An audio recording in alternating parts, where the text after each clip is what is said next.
আবারও আজকে আমার একটা টপিক, সেটা হচ্ছে composition or components of blood. আশা করি আজকের ক্লাসের পরে আর এই রক্ত সম্পর্কিত ক্লাস মনে হয় হবে না, আমরা একটু ভালো করে রিভাইজ ক্লাস বলতে পারি। তো আমরা প্রথমেই বলি যে রক্তটা কি। আম, রক্ত রক্ত হলো এক প্রকার বিশেষ ধরনের তরল যোজক কলা, connective tissue, liquid connective tissue বা ফ্লুইড বলতে পারেন, যা ব্লাড ভেসেলস অর্থাৎ ধমনী এবং শিরার মধ্য দিয়ে প্রবাহিত হয়। তাহলে এমনই একটা যোজক কলা যেটা তরল এবং ধমনী, শিরা অর্থাৎ ভেইন এবং আর্টারির মধ্য দিয়ে প্রবাহিত হয়। এই তরল যোজক কলাটা আসলে দুইটা উপাদান, সেটা হচ্ছে ব্লাড সেল আর একটা হচ্ছে ফ্লুইড পার্ট বা যাকে আমরা প্লাজমা বলি। তাহলে প্লাজমা লিকুইড বা ফ্লুইড পার্ট, আর একটা হচ্ছে প্লাজমার মধ্যে থাকে ব্লাড সেল যেটা সলিড পার্ট। এই ব্লাড সেলটা হচ্ছে 45% এবং প্লাজমাটা হচ্ছে 55%। এই হচ্ছে 100% ব্লাড।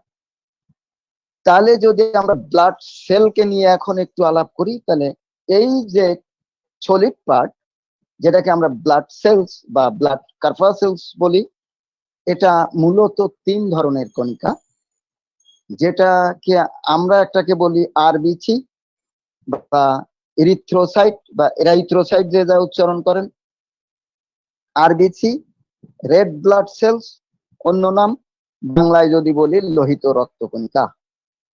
আর একটা সেল হচ্ছে যে হোয়াইট সেল, ডাব্লিউবিসি, এর আর এক নাম হচ্ছে লিউকোসাইটস, আর বাংলায় বলি শ্বেতকণিকা। আর একটা সেল হচ্ছে প্লাটিলেটস, আর একটা নাম হচ্ছে থ্রোম্বোসাইটস, বাংলা নাম হচ্ছে অনুচক্রিকা।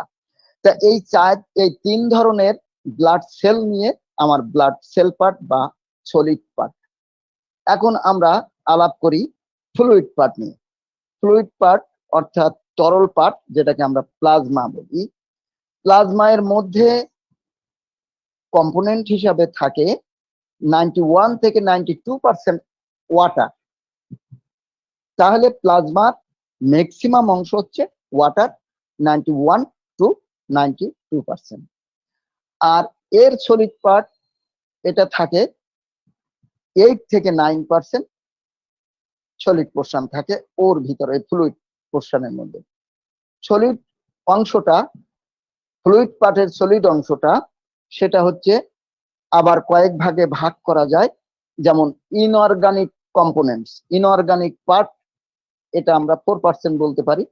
সেখানে থাকে কয়েকটা মিনারেল, সেখানে থাকে ধাতব পদার্থ, যেমন sodium, potassium, calcium, magnesium, phosphorus, iron, copper. এই যে ইনঅর্গানিক পার্ট, এটা 4%। আর একটা থাকে অর্গানিক পার্ট। অর্গানিক পার্টের প্রোটিন অংশ, যেটা অর্গানিক পার্টকে আবার 2 ভাগে যদি ভাগ করি, প্রোটিন, নন প্রোটিন, তাহলে প্রোটিন পার্ট 4%। এটাতে থাকে, আমরা আগে সিরাম প্রোটিন নিয়ে কথা বলেছিলাম বা প্লাজমা প্রোটিন নিয়ে কথা বলেছিলাম, আমি মনে হয় বলেছিলাম এটা। তো সেখানে আমরা আলাপ করেছিলাম যে 4 ধরনের সিরাম প্রোটিন থাকে, প্লাজমা প্রোটিন থাকে। একটা হচ্ছে সিরাম অ্যালবুমিন, এইটা থাকে এই প্রোটিনের 55%। আর সিরাম গ্লোবিউলিন, এইটা থাকে 38%। ফাইব্রিনোজেন থাকে 7%। আর থাকে প্রথম দিন। এই 4 ধরনের প্রোটিন নিয়ে হচ্ছে অর্গানিক প্রোটিন পার্ট। আর নন প্রোটিন পার্ট কি? নন প্রোটিন পার্ট হচ্ছে ইউরিয়া, ইউরিক অ্যাসিড, এটা বর্জ্য পদার্থের মধ্যে যায়। ক্রিটিনিন, অ্যামোনিয়া, অ্যামাইনো অ্যাসিড ইত্যাদি। আরো অনেক আছে, যেটা হচ্ছে নন প্রোটিন পার্ট। এছাড়াও থাকে ফ্যাট, রক্তের মধ্যে ফ্যাট থাকে, এটা ফ্লুইড পার্টের মধ্যে থাকে। যেমন নিউট্রাল ফ্যাট, ফসফোলিপিড, কোলেস্ট্রল। আপনারা জানেন যে আমাদের কোলেস্ট্রল থাকে, এটা অনেক সময় হাই হয়, খুব ক্ষতিকারক কোলেস্টেরল বেড়ে যায়, সেটা কিন্তু এই ফ্যাট পার্টের মধ্যে, এবং এটা হচ্ছে ফ্লুইড পার্টের মধ্যে। আরো থাকে কার্বোহাইড্রেট, যেমন গ্লুকোজ, সুক্রোজ ইত্যাদি। এছাড়াও থাকে আদার সাবস্টেন্স, থাকে যেমন অ্যান্টিবডি, থাকে এনজাইম, থাকে হরমোন। এগুলোও কিন্তু এই ফ্লুইড পার্টেরই অংশ বা প্লাজমা পার্টের অংশ। তাহলে এই গেল আমার লিকুইড অংশ, আগে আলাপ করেছিলাম সলিড অংশ। এই দুটা মিলেই কিন্তু মূলত রক্ত। এখন অনেক সময় এই আমরা বলি যে সিরাম কি, তাহলে আবার বলছি প্লাজমা, আবার বলছি সিরাম। তাহলে সিরামটার একটু ব্যাখ্যাটা করে আসি। সিরাম হচ্ছে রক্ত জমাট বাঁধার পর, একটু ভালো করে আমরা শুনি, রক্ত জমাট বাঁধার পর রক্ত থেকে যে জলীয় অংশটা বের হয়ে যায় তাকেই বলা হয় সিরাম। এটা কিন্তু প্লাজমারই অংশ। তাহলে কি হবে, জমাট বাঁধার পরে যে একেবারে তরল অংশটা বেরিয়ে যাবে, এতে কিন্তু ফাইব্রিনোজেন, প্রথমবিন এবং ক্লটিং ফ্যাক্টর, অনেকগুলা ক্লটিং ফ্যাক্টর আছে সেখানে, ফ্যাক্টর 2, ফ্যাক্টর 5, ফ্যাক্টর 8, এরা কিন্তু অনুপস্থিত থাকে এই সিরামে। তাহলে সিরাম হচ্ছে রক্ত জমাট বাঁধার পর তরল অংশ, যেখানে এই জিনিসগুলা অনুপস্থিত থাকে। এই তাহলে আমরা সিরাম বলতে কি সেটা আমরা বুঝে গেলাম। এখন আমরা একটু রক্তের প্রপার্টিজ নিয়ে কথা বলি, রক্তের বৈশিষ্ট্য নিয়ে কথা বলি। রক্তের বৈশিষ্ট্য হচ্ছে, এক, সুস্থ শরীরে ব্লাড থাকে অ্যাডাল্টের 5 থেকে 6 লিটারের মতো সর্বোচ্চ, এরকম 5 থেকে 6 লিটার। এইটা কিন্তু প্রতি মিনিটে সার্কুলেট হয় ব্লাড ভেসেলস দিয়ে, প্রতি মিনিটে একবার সার্কুলেশন হবে। সে ফুসফুস থেকে এসে হৃৎপিণ্ড হয়ে সেল হয়ে আবার ফিরে এসে, মানে পুরো একটা সাইকেল কমপ্লিট করবে 1 মিনিটে। সুস্থ শরীরে 5 থেকে 6 লিটার ব্লাড। এর pH negative logarithm of the hydrogen ion concentration, কোন দ্রবণের ক্ষারত্ব অম্লত্ব প্রকাশক যে নির্দেশক, তাকে বলা হয় pH. PH negative logarithm of the hydrogen ion concentration, অর্থাৎ কোন দ্রবণের যদি হাইড্রোজেন আয়ন কনসেন্ট্রেশন কম হয় তাহলে ওই দ্রবণটা অ্যাসিডিক, যদি 7-এর বেশি হয় তাহলে ওই দ্রবণটা ক্ষারীয়। সেই হিসাবে রক্তের পিএইচ হচ্ছে 7.36 থেকে 7.45, 7.36 থেকে 7.45। That means blood is slightly alkaline.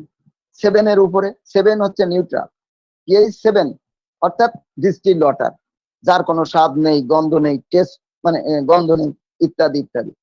এবং খাদ্যধর্মী না, অ্যাসিড ধর্মী না, সেটা হচ্ছে 7।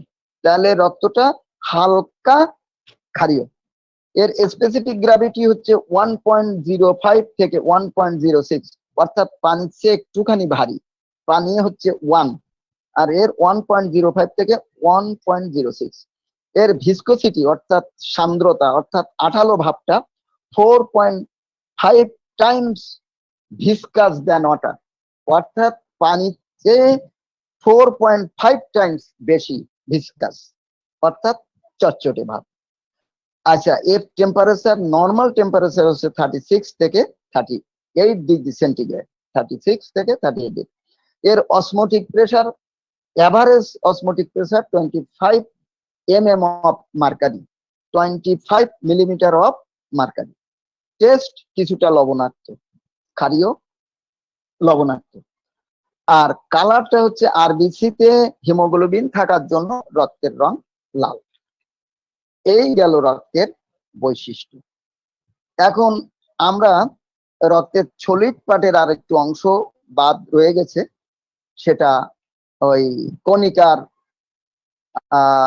ভাগগুলা নিয়ে আর একটু কথা বলছি, তার নর্মাল রেঞ্জ নিয়ে একটু কথা বলি। যে আরবিসি আমরা যেটা বলেছিলাম যে রেড ব্লাড সেলস বা রেড ব্লাড কর্পাসেলস, এটা ফর মেন মানে অ্যাডাল্ট পুরুষের জন্য 4.35 to 5.65 million per microlitre of blood. 1 microlitre ব্লাডে 4.3 মিলিয়ন থেকে 5.6 মিলিয়ন, 10 লক্ষ 1 মিলিয়ন তাহলে 4.3 থেকে 5.6 মিলিয়ন, অর্থাৎ 40 থেকে 50 লাখ এরকম। আর ফিমেলদের জন্য 3.92 থেকে 5.13 million per microlitre of blood. মেয়েদের জন্য একটুখানি রেঞ্জটা কম, 3.9 থেকে 5.13। ডাব্লিউবিসি ইয়াটা কত, নর্মাল রেঞ্জটা কত? 4,500 থেকে 11,000, এটা হচ্ছে ফিমেলদের জন্য। 4,500 থেকে 11,000 WBC per microlitre of blood. আর মেলদের জন্য 5,000 থেকে 10,000, 5,000 থেকে 10,000 ডাব্লিউবিসি, মানে এত cell per microlitre of blood. আবার ডাব্লিউবিসি কে যেটা ডিফারেন্সিয়াল কাউন্ট করা হয়, এর কয়েকটা ভাগ আছে। যেমন আমরা বলি নিউট্রোফিল, লিম্ফোসাইট, আমরা ফ্যাগোসাইট আলাপ করার সময় লিম্ফোসাইট, মনোসাইট এসব কথা বলেছিলাম। নিউট্রোফিলস, লিম্ফোসাইট, মনোসাইট, স্নোফিল, বেসোফিল, এই 5টা অংশ। এই 5টা অংশকে আবার 2 ভাগে ভাগ করা যায়। একটা হচ্ছে গ্রানুলোসাইট আর একটা হচ্ছে অ্যাগ্রানুলোসাইট। একটাতে নোডিউল থাকে, একটা কোনো নোডিউল থাকে না। যেটা হচ্ছে গ্রানুলোসাইট, এটা হচ্ছে নিউট্রোফিল, স্নোফিল আর বেসোফিল। যত ফিল আছে এরা হচ্ছে গ্রানুলোসাইট। আর যত আনফিল আছে, মানে লিম্ফোসাইট আর মনোসাইট, এই দুটো সাইটকে বলা হয় অ্যাগ্রানুলোসাইট। তাহলে এর আবার একটা রেঞ্জ আছে। যেমন নিউট্রোফিল নর্মাল রেঞ্জ হচ্ছে 40% থেকে 60%। এখন এটা ভেরি করতে পারে রোগের, মানে বিভিন্ন প্রকার ডিজিজ অনুযায়ী। লিম্ফোসাইট এটাও ভেরি করতে পারে, এর নর্মাল রেঞ্জ হচ্ছে 20 থেকে 40%, 20% থেকে 40%। মনোসাইট 2 থেকে 8%, ইসনোফিল 1 থেকে 4%, আর বেসোফিল হচ্ছে 0.5% থেকে 1%। দেখুন, যখন দেখা যায় যে ইসনোফিল হাই হয়ে গেছে অ্যালার্জির কারণে বা ইনফেকশন হলে, দেখা যায় যে ইসনোফিল অনেক, এই 1% থেকে 4% এর অনেক বেশি হয়ে গেছে, ইএসআর বেড়ে গেছে। বিভিন্ন রোগের কারণে এটা হতে পারে। তো এই গেল ডাব্লিউবিসির ডিফারেন্সিয়াল কাউন্ট গুলা। এখন একটু, যেহেতু আরবিসি বলেছিলাম, হিমোগ্লোবিন আমি আগেও আলাপ করেছি, তারপরেও হিমোগ্লোবিন এখানে একটু বলে নিই। হিমোগ্লোবিন এটা ফর মেন, অ্যাডাল্ট পুরুষের জন্য 13.2% থেকে 16.6 গ্রাম পার ডেসিলিটার। এটা কিন্তু ডেসিলিটারে এর এককটা। 13.2 থেকে 16.6 গ্রাম পার ডেসিলিটার। আর মেয়েদের জন্য 11.6 থেকে 15 গ্রাম পার ডেসিলিটার অফ ব্লাড। এই আর প্রেগনেন্সি পিরিয়ডে আমাদের এই হিমোগ্লোবিনটা একটু কম বেশি হয়। সর্বনিম্ন যারা বাচ্চা ধারণ করছে এরকম, এর ক্ষেত্রে 12 থেকে 16 গ্রাম পার ডেসিলিটার। এটা হচ্ছে চাইল্ড বিয়ারিং এজ, এটা থাকে 12 থেকে 16 গ্রাম পার ডেসিলিটার। তো ফার্স্ট এবং থার্ড ট্রাইমেস্টার অর্থাৎ 9 মাসকে 3টা ভাগে ভাগ করা হয়। প্রেগনেন্সির 9টা মাসকে 3 মাস করে করে, এই 4 মাস করে করে, 3 মাস করে করে ভাগ করা হয়। 3 × 9 মাস। তাহলে প্রথম ট্রাইমেস্টার হচ্ছে প্রথম, দ্বিতীয়, তৃতীয় মাস, চতুর্থ, পঞ্চম, ষষ্ঠ মাস সেকেন্ড ট্রাইমেস্টার, এবং 7, 8, 9 মাস হচ্ছে থার্ড ট্রাইমেস্টার। তখন হিমোগ্লোবিন দেখা গেছে সর্বনিম্ন প্রথম থেকে থার্ড ট্রাইমেস্টারে 11 গ্রাম পার ডেসিলিটার থাকার কথা। দেখেন, 11 গ্রাম পার ডেসিলিটার থাকার কথা ফার্স্ট এবং থার্ড ট্রাইমেস্টারে, অর্থাৎ প্রথম 3 মাস এবং শেষের 3 মাসে। এইটার কমে আসার কথা না। যদি আসে তাহলে সে রক্ত স্বল্পতায় ভুগছে, সে অ্যানিমিয়ায় ভুগছে, বা অন্য কারণে তার এই অবস্থা হয়েছে, তাকে ট্রিটমেন্ট দিতে হবে। আর সেকেন্ড ট্রাইমেস্টার অর্থাৎ 4, 5, 6 মাস, এই ট্রাইমেস্টারে, এই সেকেন্ড ট্রাইমেস্টার থাকার কথা 10.5 গ্রাম পার ডেসিলিটার, 10.5 গ্রাম পার ডেসিলিটার। এখানে একটু কম থাকে, কারণ বাচ্চার গ্রোথের জন্য ওখানে চলে যায়, মায়ের শরীরে হিমোগ্লোবিনটা একটু কম আসে। সেটা হচ্ছে 10.5 লিটার। ভয়ের কোনো কারণ নেই, এর চেয়ে নিচে নামলে তখন ভয়ের কারণ। এই মোটামুটি রক্ত কণিকা বিষয়ক আলাপটা হয়ে গেল। এখন আমরা রক্তের একটা কাজ, কয়েকটা কাজ আছে, কাজগুলা দেখেই আমরা রক্তের এই আলাপটা শেষ করতে পারি। তাহলে রক্তের কাজ কি আমরা জানি।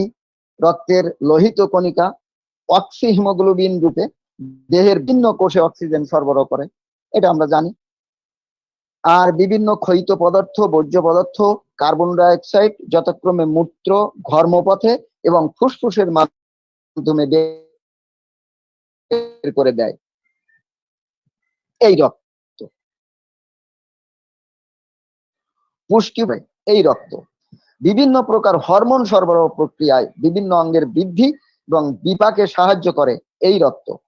এই রক্ত অ্যান্টিবডিজ ও শ্বেতকণিকা ফ্যাগোসাইটোসিস প্রক্রিয়ায় রোগ প্রতিরোধ ও জীবাণু আক্রমণ থেকে রক্ষা করে এই রক্ত। দেহের তাপমাত্রার ভারসাম্য নিয়ন্ত্রণ করে এই রক্ত। এই রক্তই রক্তের অনুচক্রিকা রক্ত জমাট বেঁধে রক্তক্ষরণ রোধ করে। তো এই কাজগুলা কিন্তু রক্ত আমাদের শরীরের জন্য করে থাকে। তো এই মোটামুটি রক্ত সম্পর্কিত আলাপ। এখন আর একটু কথা না বললে হয় না, সেটা হচ্ছে যে রক্তের হেলথ, ব্লাড হেলথটা যদি সুন্দর সাউন্ড রাখতে চাই, অর্থাৎ রক্তের উন্নয়ন ও সক্রিয়তা বৃদ্ধিতে আমাদের কিছু প্রায়োগিক উদ্ভিদজাত ওষুধ আছে, যেটাকে যারা রক্তকে সুস্থ রাখতে সাহায্য করে।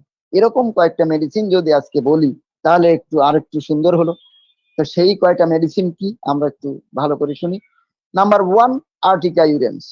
আর্টিকা ইউরেন্স যেটা মূত্রবর্ধক, যেটার অনেক কাজ আছে, আপনারা আগেও শুনেছেন। রক্তে দেখেন যে এই উদ্ভিদজাত ওষুধটি আয়রন এবং ভিটামিন সি সমৃদ্ধ। এই ভেষজটি স্বাস্থ্যকর রক্ত উন্নয়ন এবং সক্রিয়তা বৃদ্ধিতে ব্যবহৃত হয় এবং হালকা অ্যানিমিয়ার ক্ষেত্রে সহায়তা করে। অ্যানিমিয়া মিটিগেট করতে এই আর্টিকা ইউরেন্স সাহায্য করে। আর্টিকা ইউরেন্স এরপরে হচ্ছে ট্রাক্সাকাম অপিসিনালি। ট্রাক্সাকাম, এই ট্রাক্সাকামের নাম আপনারা শুনেছেন জন্ডিস নিয়ে, লিভার নিয়ে আলাপ করার সময়, আপনারা শুনেছেন হার্ট নিয়ে আলাপ করার সময়। এখন আবার রক্তের আলাপে আসছি। এই ভেষজটি আয়রন ও বিভিন্ন প্রকার খনিজ পদার্থ সমৃদ্ধ, যা রক্তের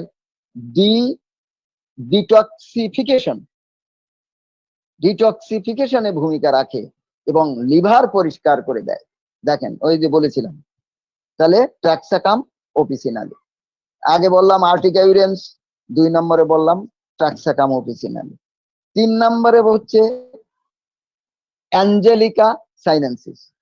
অ্যাঞ্জেলিকা সাইনেনসিস ভেষজটি রক্ত সঞ্চালনে সহায়তা করে, রক্ত সার্কুলেশনে সাহায্য করে, অ্যাঞ্জেলিকা সাইনেনসিস। আর একটা এর পরে যেটা বলবো আপনার সবসময় শুনে থাকেন, জিনসেন। এটা কিন্তু রক্ত সঞ্চালন বৃদ্ধি এবং শক্তির মাত্রা উন্নত করে, জিনসেন। এরপরে রিউমেক্স ক্রিসপাস। রিউমেক্স ক্রিসপাস এর উচ্চ আয়রন সামগ্রী, যা লোহিত রক্তকণিকা তৈরি করতে সাহায্য করে। লোহিত রক্তকণিকা তৈরিতে সাহায্য করে রিউমেক্স ক্রিসপাস। ভেষজটি প্রায়শই রক্ত স্বল্পতার জন্য একটি প্রাকৃতিক প্রতিকারক হিসাবে ব্যবহৃত হয়। রক্ত স্বল্পতা যাদের আছে, প্রতিকারক হিসাবে রিউমেক্স ক্রিসপাস ব্যবহৃত হয়ে থাকে। এরপরে যার নাম বলবো সেটা হচ্ছে অ্যাস্ট্রাগ্যালাস মেমব্রেনাসিয়াস। একটুখানি হার্ড নাম, অ্যাস্ট্রাগ্যালাস মেমব্রেনাসিয়াস। অ্যাস্ট্রাগ্যালাস মেমব্রেনাসিয়াস ভেষজটি রোগ প্রতিরোধ ক্ষমতা বৃদ্ধি এবং রক্ত শক্তিশালীকরণ বৈশিষ্ট্যের জন্য পরিচিত, অ্যাস্ট্রাগ্যালাস মেমব্রেনাসিয়াস। এরপরে যেটা বলবো সেটা আমরা সব সময় বলি, সেটা হচ্ছে অশ্বগন্ধা। স্বাস্থ্যকর রক্ত প্রবাহ এবং হিমোগ্লোবিনের মাত্রা সহ সামগ্রিক জীবনী শক্তিকে সমর্থন করে। স্বাস্থ্যকর রক্ত প্রবাহ এবং হিমোগ্লোবিনের মাত্রা সহ সামগ্রিক জীবনী শক্তিকে সমর্থন করে থাকে অশ্বগন্ধা। অশ্বগন্ধার তো বিভিন্ন কাজ আছে, সেগুলো তো আছে, রক্তের যে কাজটা সে করে। এরপরে সর্বশেষ জিঙ্কো বাইলোবা, যেটা মস্তিষ্কের নিউরোট্রান্সমিটারকে সঠিক সঠিক অবস্থানে বা সঠিক পজিশনে রাখতে বিশেষ ভূমিকা পালন করে, সেই হচ্ছে জিঙ্গো বাইলোবা। সেই জিঙ্গো বাইলোবা রক্ত সঞ্চালন উন্নত করার ক্ষমতার জন্য পরিচিত। জিঙ্গো বাইলোবা মস্তিষ্ক ও শরীরের অন্য অন্য অংশে অক্সিজেন সমৃদ্ধ রক্ত প্রবাহ বাড়াতে সাহায্য করে। মস্তিষ্ক এবং শরীরের অন্য অন্য অংশে অক্সিজেন সমৃদ্ধ রক্ত সরবরাহ করতে, প্রবাহ বাড়াতে সাহায্য করে।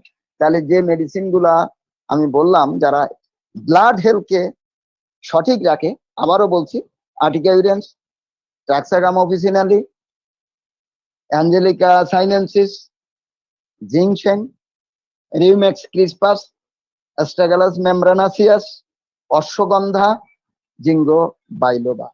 এই ছিল মূলত আজকে ব্লাডের উপরে আমার আলোচনা। ধৈর্য ধরে শোনার জন্য আপনাদের সবাইকে আবারও অশেষ ধন্যবাদ। Thank you.